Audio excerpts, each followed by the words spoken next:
The hustle culture versus the discipline culture. Is it actually a culture? We will see in 1 minute. Stay tuned.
Okay, that was a little bit of a harsh transition into the live one. Hope you can forgive me. Yeah, great music, by the way, Adrian, today. Yeah, it's random. It's called AI generated music. I don't really know if it's AI generated or just AI picked, but pretty nice tone. Friday evening stream, good one, Good mood. good mood, and good topic. It's a good Yeah, topic, isn't it? absolutely. Hustle versus discipline. I'm pretty sure that most people don't really are aware that this is not the same thing. But maybe I'm wrong. What do you think? I think so. I think it's a walk or the ride on the razor's edge. You can come to a kind of obsession from discipline when it gets too hard and it gets into a hustle. And I think it's also a term which is used often in a positive way. So to get a billionaire, you have to hustle 24/7 and so on. But I think that's misleading. Why? Why is it misleading? I think the human organism is built for performance, definitely. In the old times, you have to hunt and chase the tigers to get some proteins. And today you can go to the shop and buy a shake, and it's easy.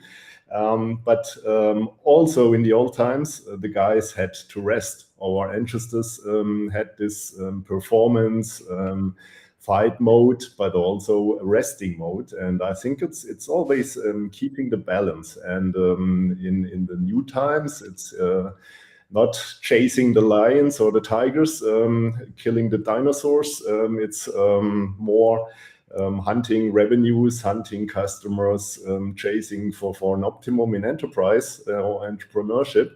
But this can exhaust also very fast. And I think you have to keep the balance, and you have to develop a kind of a feeling, or some guys also need some measurements via watches or other variables. How is their nervous system at the moment, or what's the state of the recovery, and so on. I think it's absolutely important to keep an eye on that, to keep this performance not only for a week, but for your whole life. That's an interesting aspect you just mentioned. So I was wearing, so I have my watch, but I was wearing a test ring, an Aura test ring, because everyone told me you need an Aura ring. because you need to know about your sleep, your stress levels, these kind of things. And I had this tester, and it was so annoying to have that ring that I decided that actually I don't need it, right? So my watch, it's an older version. It's actually a hiking watch, which is built to run 100 hours of recording. So it's not fancy. It even has a very simple display, but it's extremely durable, right? And it only tracks my steps and my GPS, what I'm actually doing. So around about 200 kilometers this month. Well, I was running. I'm proud of that. Cool. And you know, what I wanted to say by that is, you sound now like a disciplined person who has an Oura ring, who is doing that, you know, intentionally and continuously. And I'm just the guy with an old GPS watch saying, it doesn't fit me. What do you think about that? Yeah, personally, I have a Garmin watch for sports, but I use it only when I do sports to track the exercise, or tracking the kilometers on the bike, or running, walking, whatever. In daily life, I wear a mechanical watch because I love it. I'm an engineer, mechanical engineer from education. And so for me, it's a pleasure to see this mechanism with all these gear rings and so on. And it's also sometimes coming back to earth when you don't wear the watch for 2 days, or depending on the works inside, when you put it on, and you have to first you have to wind it up again, and comes a little bit let's say grounding effect for that. I tested a Whoop band a few months ago, and I sent it back. I didn't test it for the whole 4 weeks. I sent it back 3 weeks after 3 weeks of testing, because it didn't give me the benefit.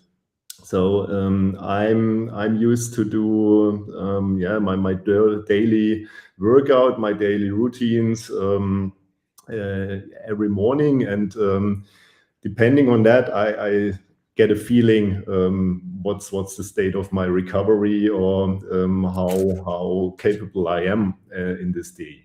And I don't need a variable that says me you slept not so good, or your recoverable body battery is charged 50% or 80% or whatever. I think that there are many people who benefit definitely from a variable like that. Who exactly is there? So just for the listeners out there, who is benefiting, since you are a coach in sport as well? So triathlon, isn't it? Yeah. So who is actually benefiting from monitoring that, and why? I think it's important the more how was it called? The more professional you do it. So a friend of mine is amateur. He's second in world championships in a half distance triathlon this year. Or last year, and 2025, and he has so much training sessions, and there it is beneficial to see how the state of the recovery, to not push too hard, because if you are exercising, your performance gets up, and then you need to recover a little bit, and you always have to hit the peak in order to improve your performance in total, and not only for this day. And also when it comes to a competitionship, to do this it's called tapering, to reduce the load in training, to recover and have the full performance on the day of the contest then. And there it makes sense, I think. I'm not a medical doctor, but I can imagine that also some people who have healthy issues or issues with the healthiness can benefit from a tracking like that, I think. And yeah, so I think that there are ways or cases there where it's beneficial to wear stuff like that. And I also, from time to time, I try to sleep with my Garmin to get an info, just to level it up with my feeling. But yeah, the Garmin it's a computer on the arm. It's a big thing, so it disturbs me in sleeping also, and so for me that didn't help so much. So it tells you weren't sleeping very well, right?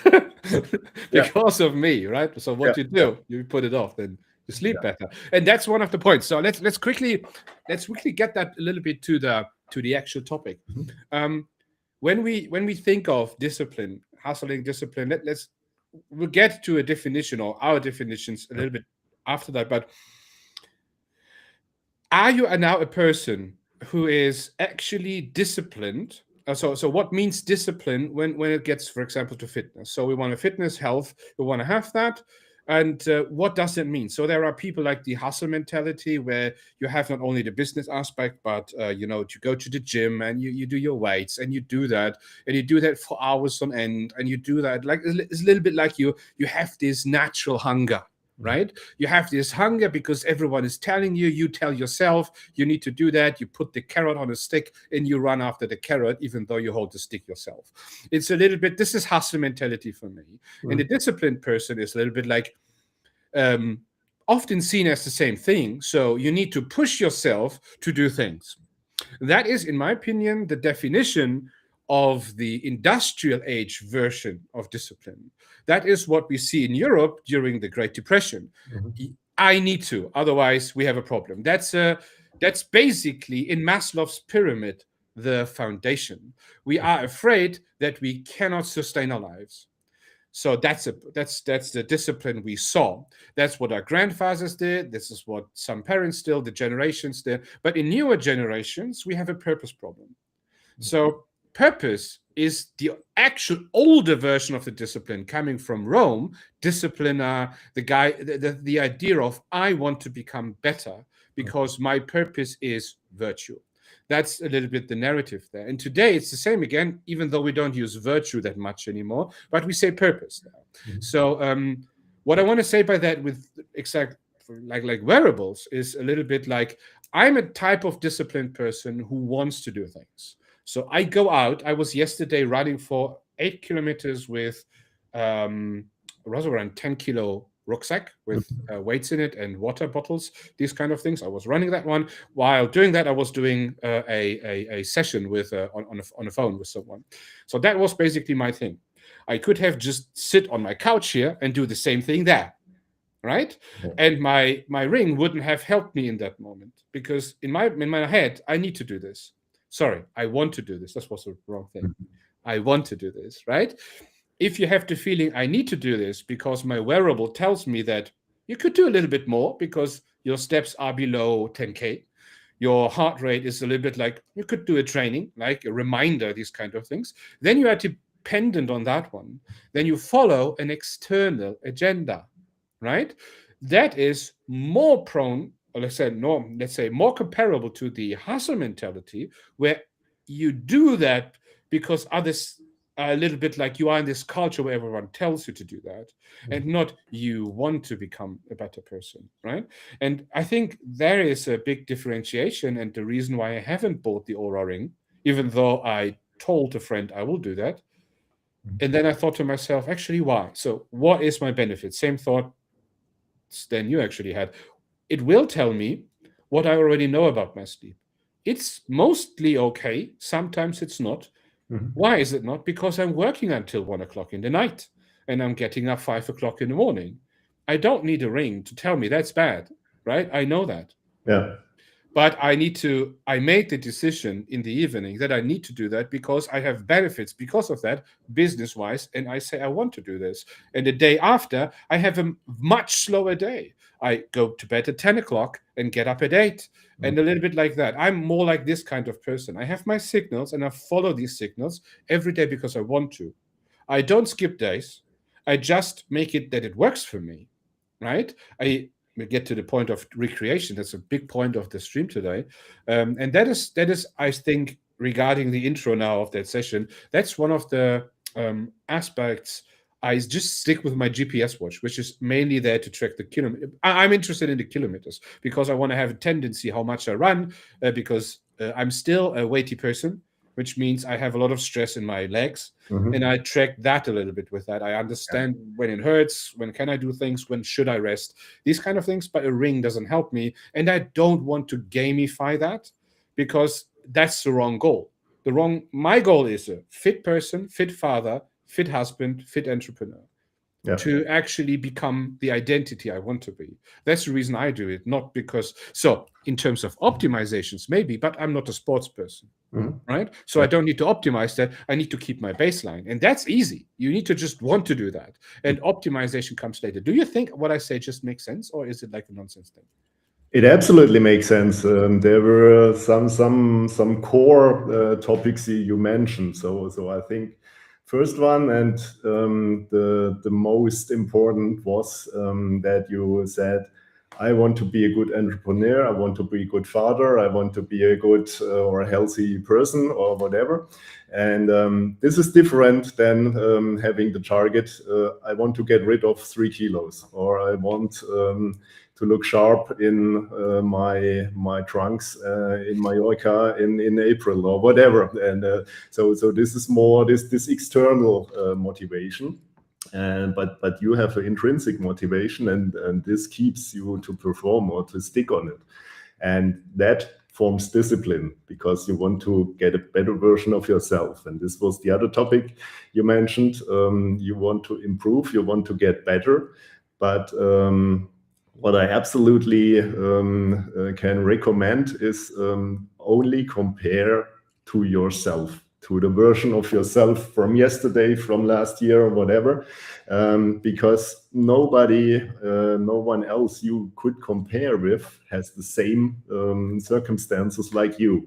Maybe the kids are ill, you sleep bad, you have a hard time in your job or whatever.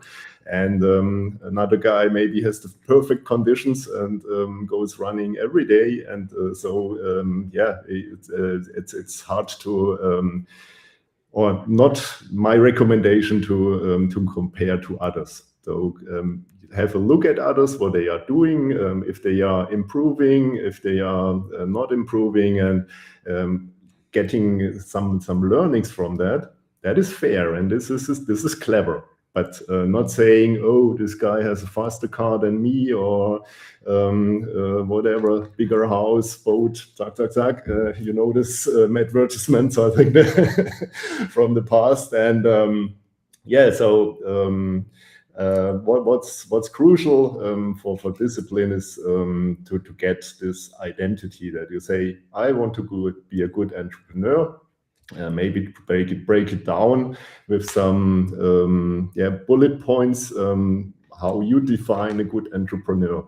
Someone says, I'm happy with 5 employees, and another says, I want to build a global enterprise or whatever. But that's fair. That's an interesting thing. So let's bring into the conversation the goals. So people listen to that one, have goals. Career change, becoming a leadership person, becoming a coach, solopreneur person, right? I just had a conversation about that just before the stream. All the challenges we face there, right? And when we see those potentials of ourselves, so everything we see there is a typical potential. So it can become reality. It is not unrealistic, but it isn't yet. And we need to do that, right? So what kind of mentality, hustle versus discipline, is the right one to get, for example, into solopreneurship? Let's say you want to become a person who is earning right now 70 or 8, let's say 80K. You earn 80K in a typical Central European country.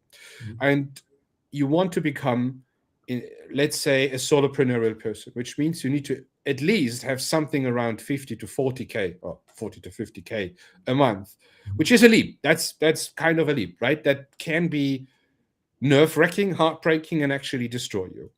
in terms of financial things if you do it wrong. What is the better version? So what is it like? Will you get there faster with hustling or discipline, and why? I'm convinced that you are getting there with a good strategy first.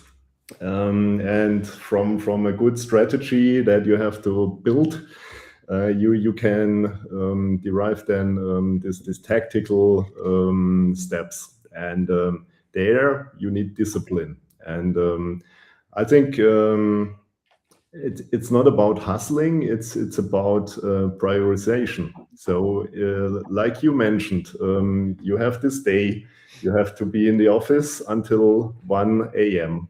in the next morning, and then you say, or you decide, okay, I have to do this, and then next morning I take 2 more hours for sleep or whatever, and I skip maybe one part of my routine or whatever, and that's fair. Yeah, I think it's important to keep the priorities, and then you can focus on them. And I think, yeah, in the actual times, you need more and more discipline to stay focused, because you have so many disturbings, social media, WhatsApp, messengers, and it's easy to get disturbed, and it's easy to get occupied the full day, but don't get a result at the end of the day. And so again, we are at the point, it needs discipline. Discipline, but not the so a hustler. I met several people in mentorings who told me that they identify as hustlers, and we actually went a little bit that journey together, and it had an outcome, let's say. They approached it a little bit different than the typical disciplined person, and this is the reason why I get to this idea that I wasn't aware of that myself a year ago, but hustlers a little bit like, they set goals. That's the big difference. Goal setting versus discipline. So the disciplined person follows a potential. The hustler follows a goal. So the hustler wants to have the abs, right? Wants to have the six-pack, wants to have the new job, wants to be building, let's say the typical thing in tech area is, for example, building a SaaS product, right? And just doing everything you can to get to this product. So every day until 1 o'clock, if I can do the extra mile in the evening, I'll do that. I even get up early in the morning, and I just follow through. And if I'm too tired, I get more creatine in, right? That's a little bit the idea behind it. More coffee, more supplements to get that done. And then Sunday they break down, right? Monday they get up again, but don't talk about that they actually had a breakdown on Sunday, these kind of things. And that's a little bit what we then got in the mentoring as well, that hustlers are much more, let's say, focused. But what I saw is an artificial focus. It's an artificial focus on an artificial goal with external motivation. So it's a little bit like, I don't want to fail because don't want to disappoint my mother. I don't want to disappoint my spouse. I don't want to disappoint the people I promised in public to, even though they don't care about you. You have promised something, and that's a little bit like a thing in your head. So that's, in my opinion, hustle. So everyone who's listening to that who thinks like, oh, that's nonsense, just tell me. It's okay. I can deal with that. But there is the other way around. It's a disciplined version. So you have a potential, what I call signal as well. So a signal leads you to the potential. Potential is a reality which isn't yet, but it can be a reality for you. So you follow it, but it's not like it. So I want to be a solopreneur person who earns 50K a month. When is that? So I can now hustle myself and say, I will do that as fast as possible, at latest in 6 months from now, because that's my runway. I don't have more. I need to do that. Deadline driven, right? So I set myself a deadline and hustle towards that. Half on the way, I see, the results aren't there. My money is continuously draining, right? I don't have power anymore. I can't do that anymore. So something is wrong. The disciplined person says, I will do that, but I will do whatever is necessary to do that to get there eventually. And that is, in my opinion, my big differentiator here between the disciplined version, about the I will discipline version, not the I need to. That the I need to doesn't do anything. It's just stuck. That's 90% of people out there. Sorry to say that, but that's dreaming of, I will do that. And I just do my work today. And my work is more important than my dreams and potential. That's the old school Maslow's pyramid bottom thing. But we are the purpose one. We want to build something, and we can imagine ourselves to become that person, to become that identity. And we work step by step by step towards that goal. That includes that we have recreation. We wanted to talk about recreation. That was the idea of yours before the stream. So recreation is so important because, tell me, why is recreation so important in that process when we see it long term? Yeah, I think the human body needs the time to rest. So yeah, your phone needs a recharge when you use it for a certain time, and every human being needs rests. And I think we forgot about this natural cycle. Going into winter sleep with the bears or the wild animals, whatever. And when you think about it, it makes sense. So you can't always give 100% 24/7. Maybe you can do it 24/7 days. 24 hours for 7 days, but I think latest on the 8th day you need a rest, and it's homeostasis kicks in. Sorry? Homeostasis kicks in. Yeah. So we have a baseline, a body baseline, and a mental baseline. Yeah. And on some point in time, your body will dictate you to get back there. And if you don't want to, it just breaks down. Yeah. And it does it for you. So it's a little bit like, it's nice that you try to stay in control. The carrot is nice, but I'm breaking down now. And this is when you suddenly have so many symptoms and don't know what's going on. You are extremely tired, and you cannot be bothered doing anything anymore. And that's a difficulty, because you actually have lost your way. And if you think you're a disciplined person, in that moment, you definitely use or have lost your discipline already. And I think, so out of the Stoic sense, so since I practice a lot of Stoicism, not a lot of some, I practice Stoicism for me, which means that building up virtue is a primary goal for me. Part of that is to actually do that. So if I lose that on one day, I have done something severely wrong. That's in fact the only real fear you have regarding yourself, to actually not live up to your own standards. We can translate that in modern leadership terms into baseline. You have your baseline, and you want to keep that baseline. So I had the discussion often. So what you can do is to set your baseline to the baseline what the homeostasis would be. And over time, improve that. So start small, right? So when I was start doing running several years ago, I was very overweight. I lost a lot of weight, and I couldn't run more than 5 kilometers. And everyone was running like a rocket next to me and just surpassed me, and it was so frustrating for me. And I needed to get somehow to the point that I'm confident in what I do, and I didn't find my baseline. I tried to be faster. This is how I messed up my first 100-kilometer march, the mega march. I actually messed it up because I wanted to keep up with my friends who were all half my size, half my weight, and much more trained than I. And I was starting with them in the first 30 kilometers. And then everything I've trained before was actually useless because I have never trained like this. That was not my baseline. I was far above my baseline. And that's the same thing. So my baseline would be much slower for myself alone. And then I would have done probably twice the distance at least, right? Because I'm staying with mine. Even every time I would run into homeostasis, I actually run back to my baseline. So I can do 10% more, 20% more for 3 days, fall back, fine, because I'm still doing my baseline. Yeah. So even I had that discussion with other coaches already as well. So when I say I go out every day, which I do for at least 5 kilometers, I do that. Maybe not when I'm heavily sick, like with fever, probably not, right? But I do that definitely when I'm healthy. And I do that because I know I can do that. And I set this to my baseline, but it took me time to get there. It was very heavy for me to keep that. And that was the mindset shift.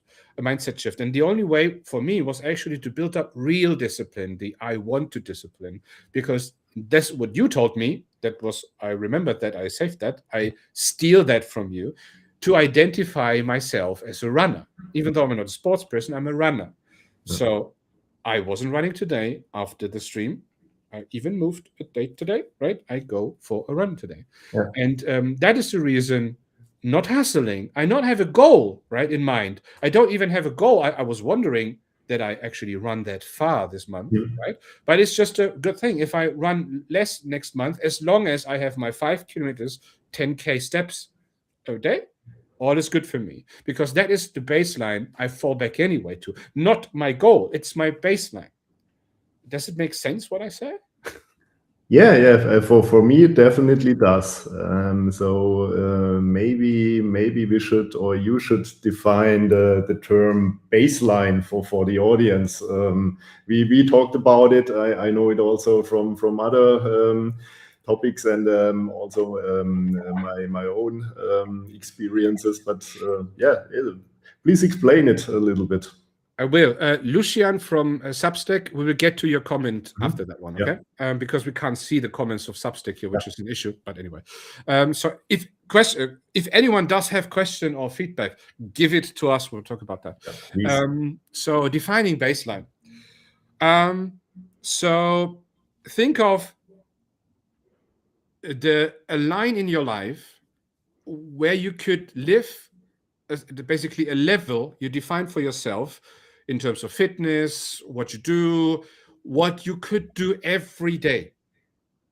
So no matter what happens, with rare exceptions, like your child is in hospice, something like that, and but a regular day, work day and weekend day, right? So 7 days a week, a regular day, and what you definitely can do that day if you are a healthy person.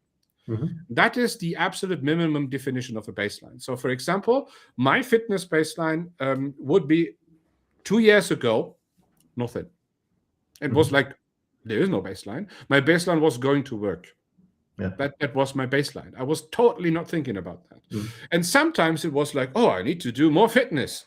And then I was going for training for a march.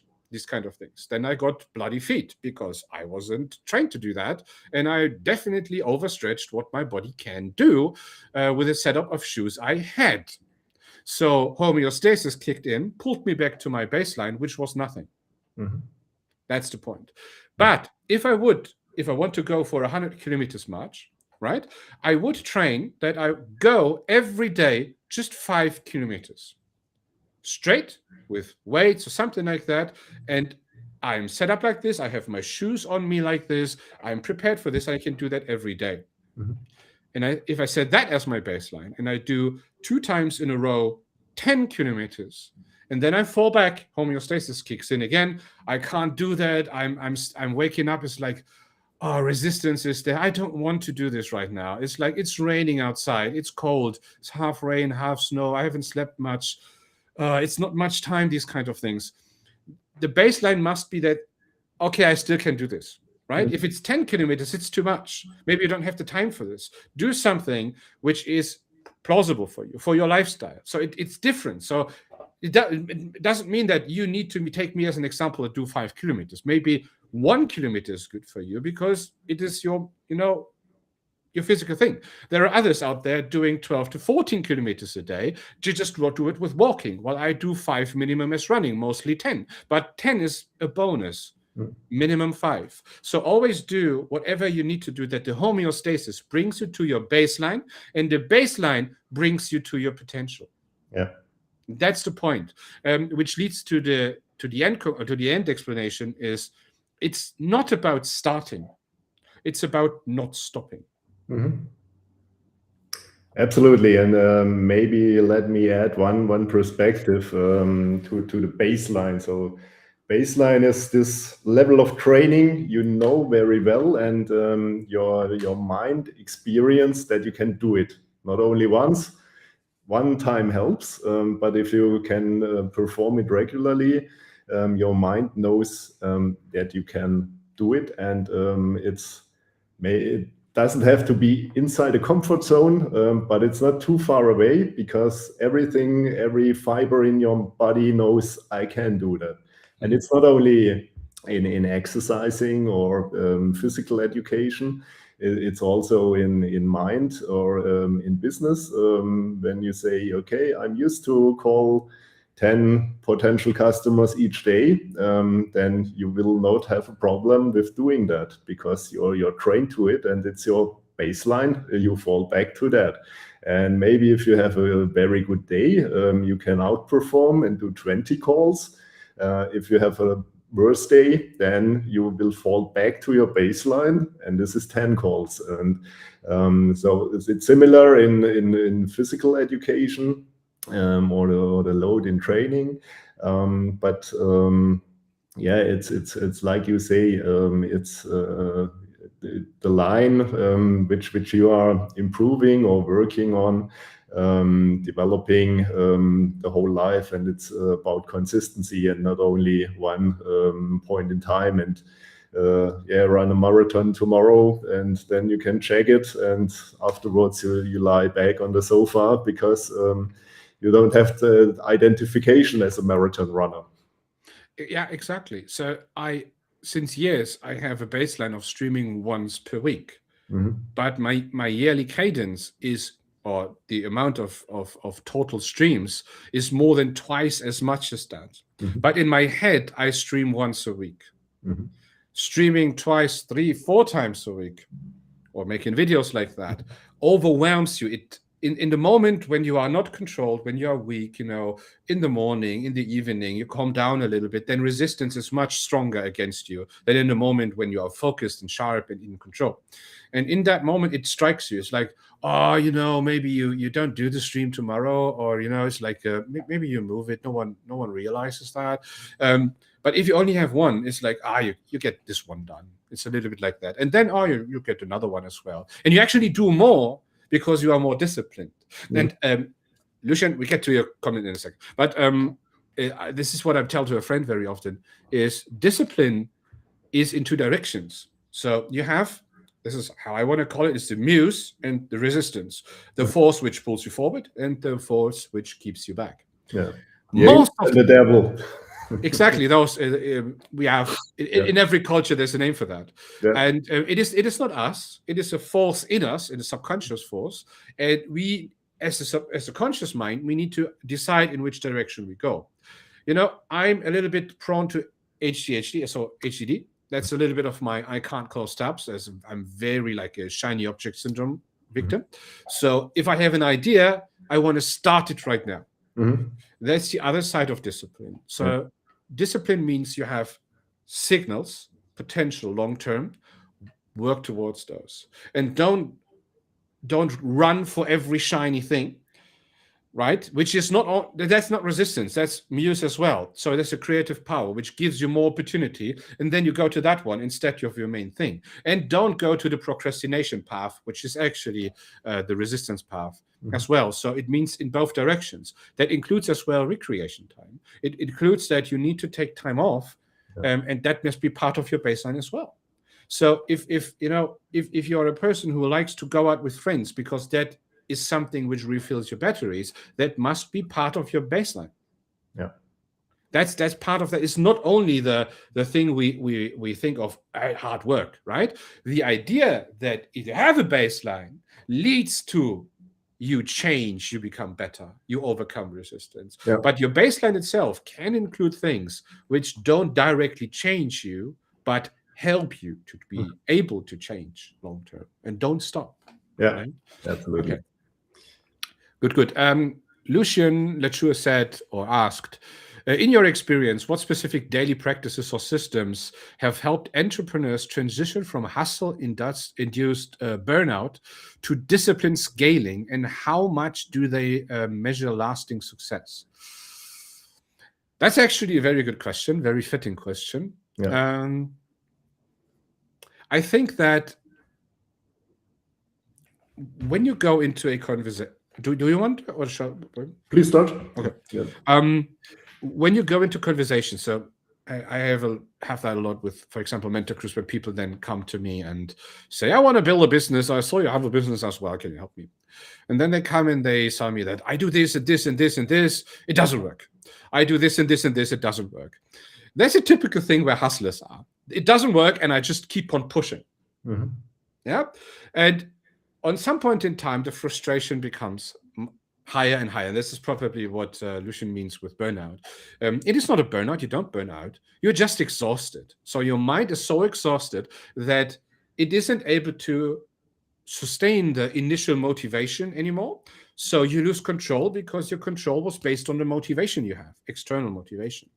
That is fading. So you lose control. When you lose control, your ego comes up. Your ego is resistance. Your ego is, you don't need to do that. Why actually doing that? It's all frustrating. I hate LinkedIn algorithm, right? It's like, it's so bad. The LinkedIn algorithm is there was a change, and now I need to cry about that. Those kind of things are what your subconscious mind projects you as a reason finding. And it is awesome in that. And it is relentless. It is much more relentless than you can ever be. It will be there in 20 years, no matter how good you are. It will always be there. And that's the problem. It's not a burnout. It is an exhaustion caused by the frustration that you don't get over the point. So the resistance gets higher, and you try to keep your old promise because of shame, even more anxiety. It's a downward spiral, and that's what we call burnout. Mm-hmm. And the transition from that state into another is actually an easy one. You need to make it visible to that person what's actually going on, because most of the time, coaches who want to do consulting, these kind of things, solopreneurial people, freelancers as well, they think it's easy. So they have a clear mind. There is a little bit like they are biased that they can do it. They already do that with a company. Now they do it themselves. They just go into business. It doesn't work. And suddenly money becomes a problem, right?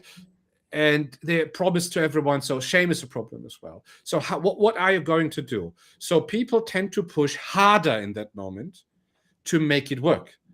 And when this doesn't work, they push even harder. And on some point, done. Homeostasis kicks in. It pulls you back to zero because you never had a baseline. So what the first thing I practice with people is, I call it a mirror book.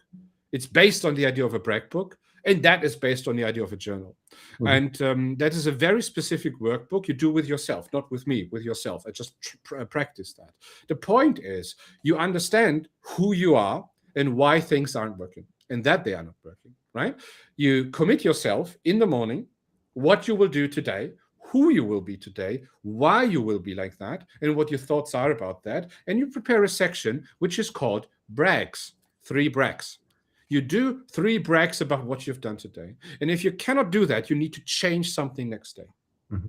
And that's the idea behind that. Yeah. So if I cannot brag about anything because I have had 50 outreaches and no one was interested in me, and I do that 3 days in a row, I need to change something, right? I remember Steve Jobs said that when he was looking in the mirror, but it's not correlated to the book, but it is the same idea. You see that you want to be that person, you do something for it, but it doesn't work. You need to brag about something. And you need to, there's a little box, you need to put in a score. And if you are below your personal idea of what's a good score is, and you don't show this book to anyone, that's important. It should only be for yourself. So you don't write it for someone else. So you don't lie. You want to be real about that. That is, for Lucian, what actually changed the people. It changed that after a week they saw what I'm doing is, so that's a little bit of that's the grief phase then. People get into this grief phase. They start to realize what they've done wrong. They need to start to admit, I have wasted 12 months of my life. I have wasted 50,000 euros, something like that. There were people who were doing that. People spent like 10K on a podcast cutter, right? Even though their podcasts were never released, these kind of things. Those kind of, they realize that. And as a good mentor, you push them to accept this. That's important. Accept that you have done that. Take the learnings, reflect on that again, adapt and go on. And as soon as this is broken, this old pattern is broken, you start to create this new pattern. That is what then I start to call, you walk towards being reborn. Stephen Pressfield calls that the turning moment. The Stoics call it the second life, and there are multiple other definitions for that. This is when you become intentional about what you do and not being driven by anyone who tells you you need to wake up 7 o'clock in the morning and run a marathon, and then you go this and this, and as you said, drinking your matcha tea and just working half an hour in the things where you focus, deep work, half an hour, you become a millionaire. That's not how it works. You need to, 80-90% of your day is hard, challenged work. And everything else you need to put around it, and you need to stay sane during that. And you need to have your baseline to actually push through, even on days where everything is against you. Mm. And that is how people changed. And believe me or not, most have never done that. So most have started it and they failed. What they actually did is went back into employment, because it's not for everyone. That's the reality about that. Yeah. It doesn't mean it's easy. It does mean that you become comfortable living in a very uncomfortable zone. And that's the truth when people say that. Yeah. And that's the reason why I became a Stoic, because otherwise I would have probably shot myself already. Yeah, it's you have to find your own way. But first of all, you have to accept that you are the only responsible person for what you are doing.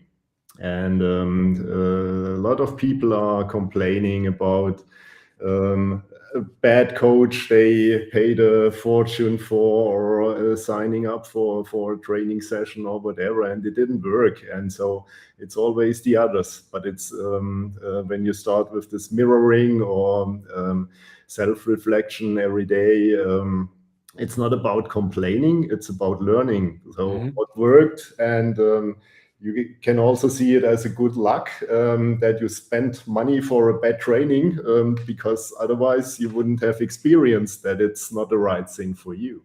And so I think it's the big difference if you take this ownership, if you say, I'm responsible for everything I'm doing and no one else on the whole world is. And I personally also experienced that this complaining about others is also first step to burnout, or this exhaustion.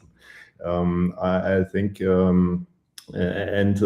meanwhile I can feel it, I can see it in the eyes, I can feel the energy of someone, and I can say he's addicted, or he's motivated or disciplined, or he has a good goal or a great goal.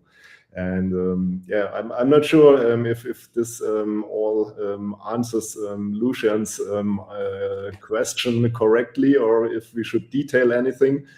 Please let us know, Lucian.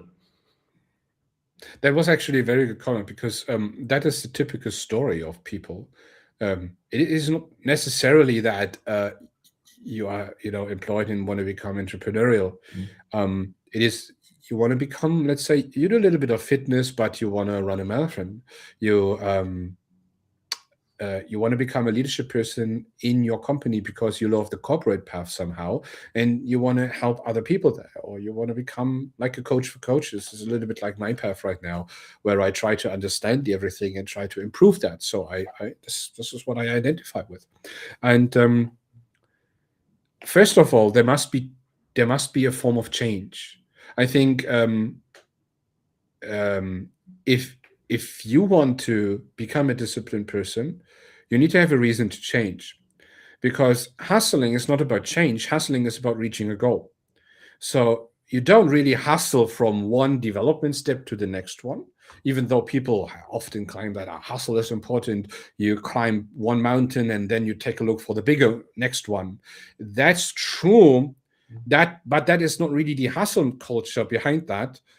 What people mean by that is, this is the healthy version of the hunger you have in yourself, that you actually want to do that. But you need to create a ground where this can flourish, right? A totally unmotivated person who was never motivated in their life, right?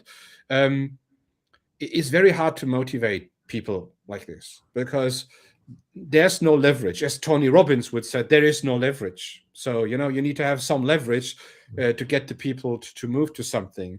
And if the people are always depending on leverage from outside, they will never move themselves. So sometimes it's better to leave people just alive. Everyone is responsible for him or herself. But what I was seeing is, especially on LinkedIn, Substack, those are the places where people get to and try to find other people who are like them, because they want to change. They want to do something.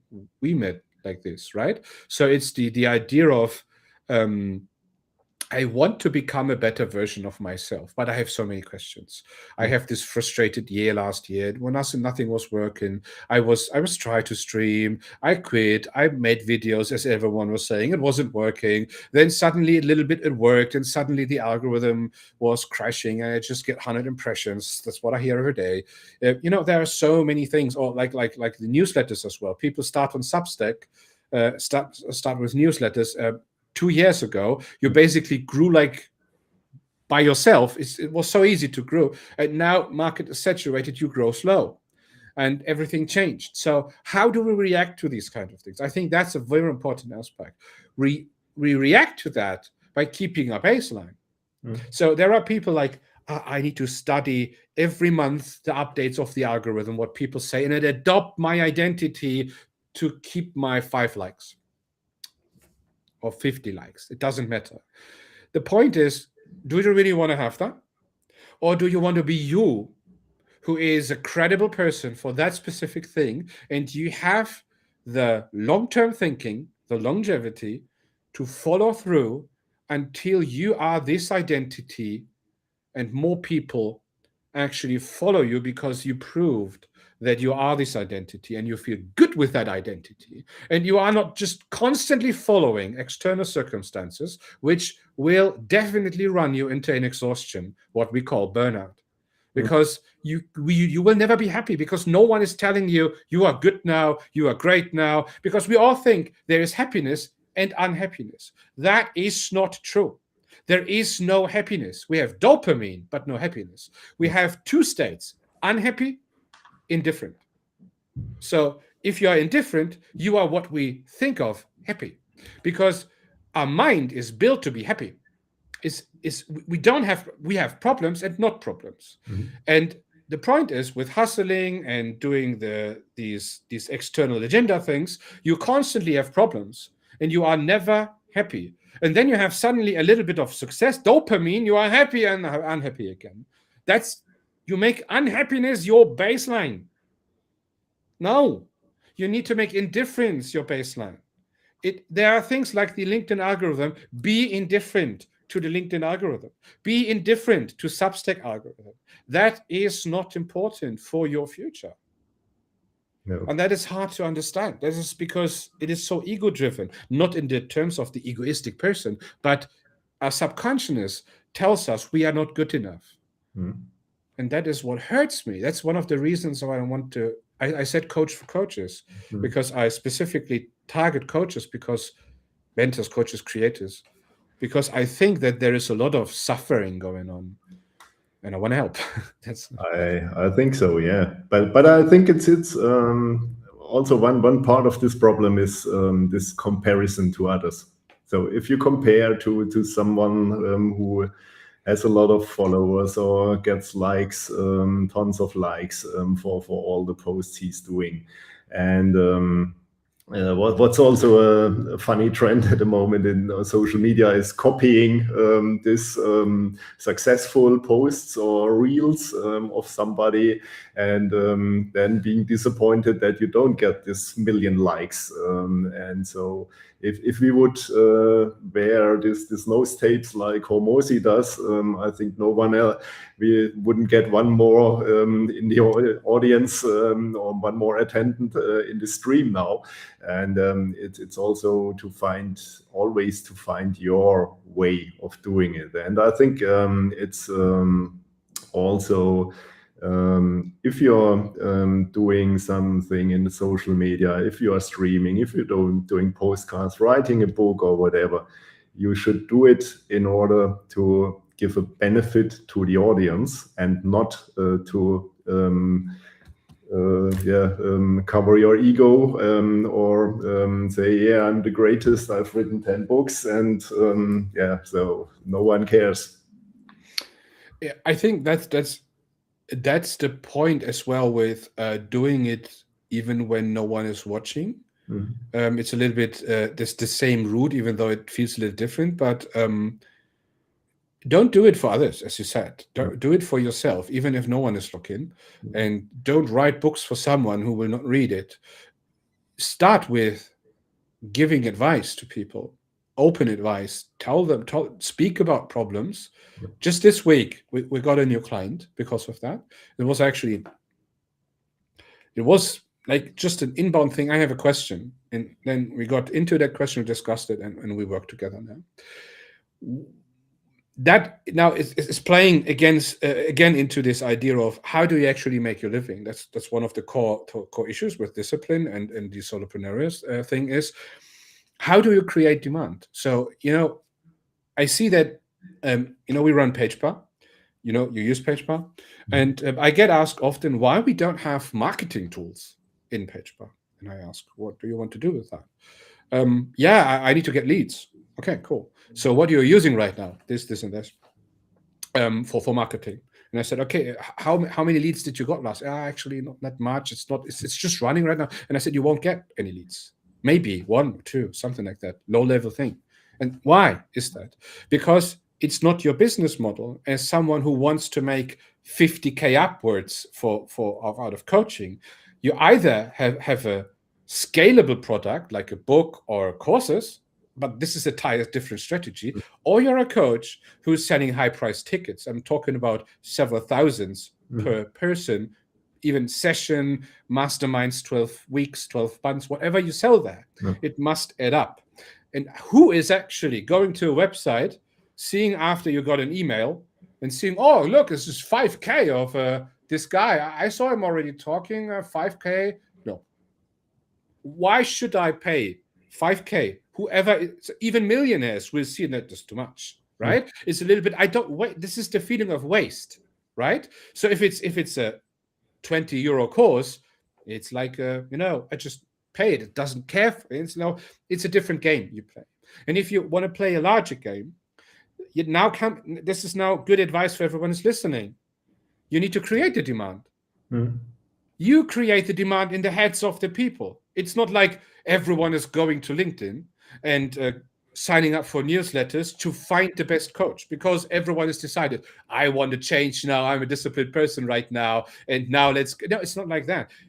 In the process of you getting into the head of people, you start the process of change in them, and then they go to you, and then you sell it, because then it becomes worth to pay 5K for whatever you do there to solve this issue. And if it's a 200K, a 200 euros mentoring, it's the same thing.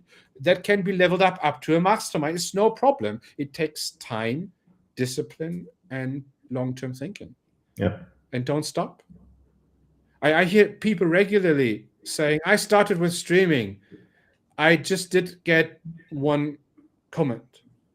Or no comments for 3 sessions. I don't do that anymore. We all know how hard it is, right? To do that. Especially with the topics we have. Those are the topics we talk to the resistance of people. Why should they listen to us? It's a little bit like we don't talk about gaming or the next update of World of Warcraft or something like that. We talk about you need to change. Who is regularly thinking, oh great, I want to have the next session. And the point is, people will listen anyway over time. Maybe in 2 weeks again. Maybe they just watch a clip. And then they watch a thing, and they think still it's like, I can do that without.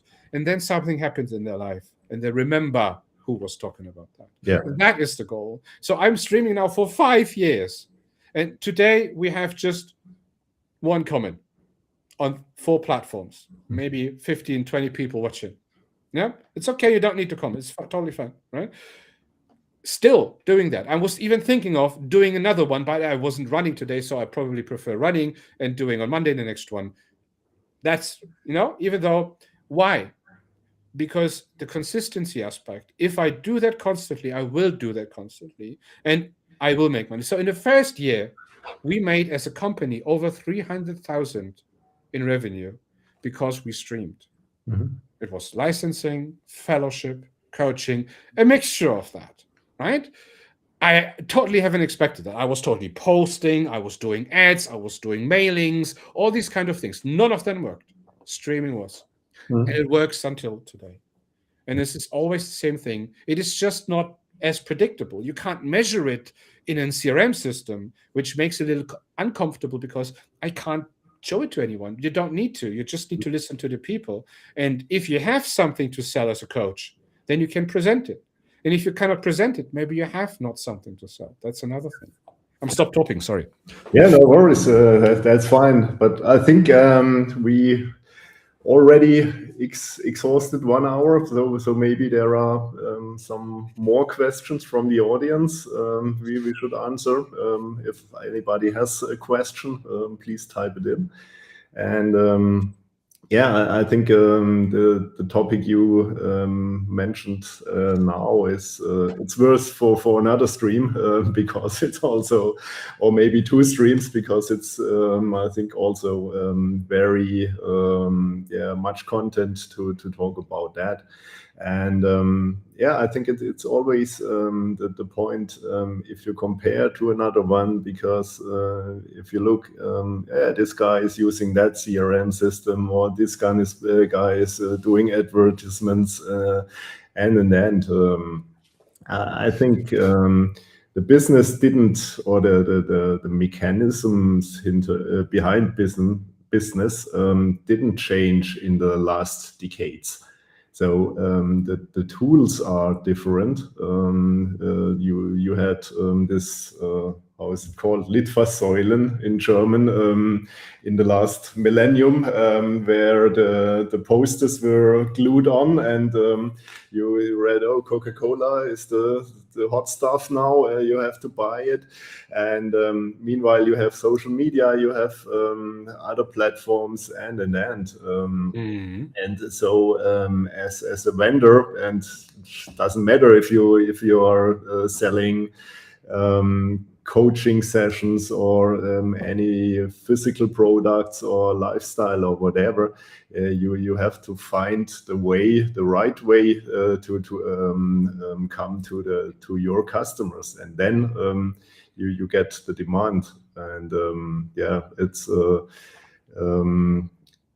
I think always the same. And even if you are looking in this big management literature, like Peter Drucker or whatever from the 1960s, these principles work. And they work with generation X, Y, Z, alpha, beta, whatever.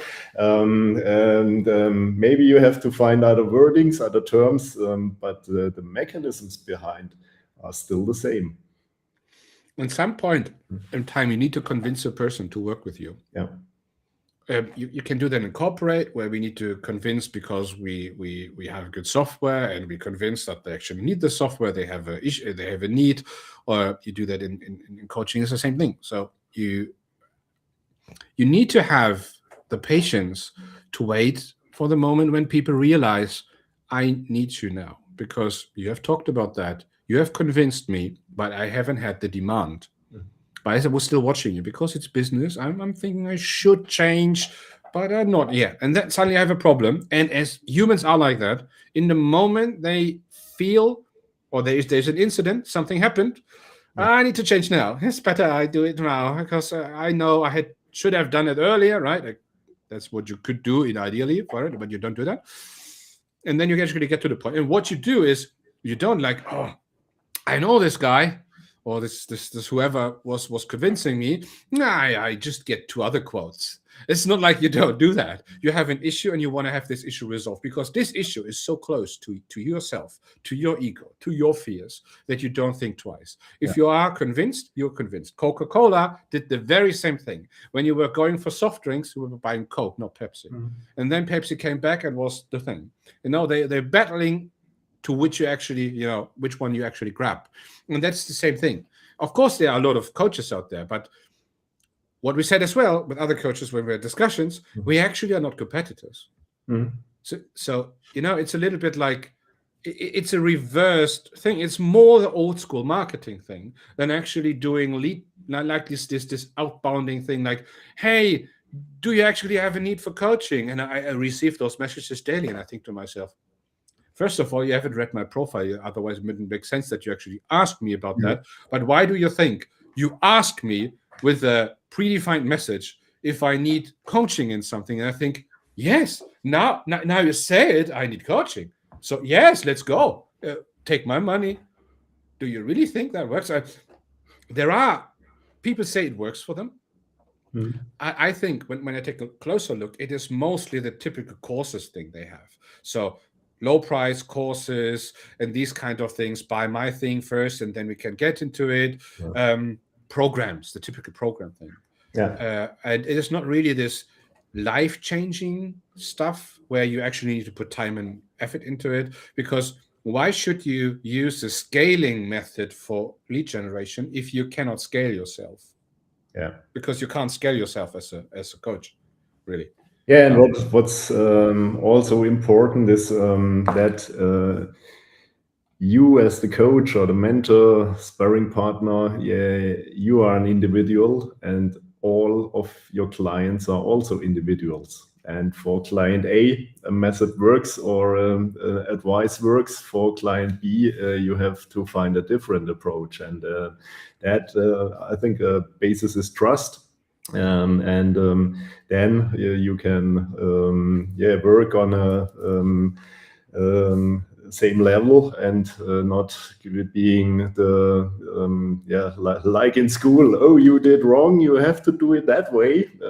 That's absolutely clear that your streams doesn't work because you have to do it that way. And then you say, okay, maybe you try it or you quit it. Good one, I would say. That was an interesting conversation. I really like that one. And I saw that we have quite a lot of tension on the backend side, so people were actually watching. But let's have a talk. So let's have a look that 3 people are just connected. Let's keep on with that stuff. I really like that. So we do that weekly. Maybe we should think of doing that maybe on Monday or Tuesday, someday as well, because Friday is a little bit like the people. I have that in my experience as well. LinkedIn and these kind of platforms, Friday is a little bit, I'm already away. Sorry. Let's check it out. Maybe some guys already put their skiing gears and are on the way to the Alps or whatever. And that's also kind of prioritization and recharging your batteries. So coming back to the original topic of the talk. But what was great again, and happy to explore all other weekdays, how they work. Fine, that's good. And thanks everyone for watching and listening.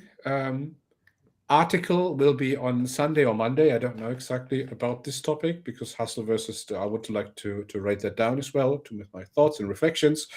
And I will put down all the context for Kai as well, if you're interested in what he has to offer.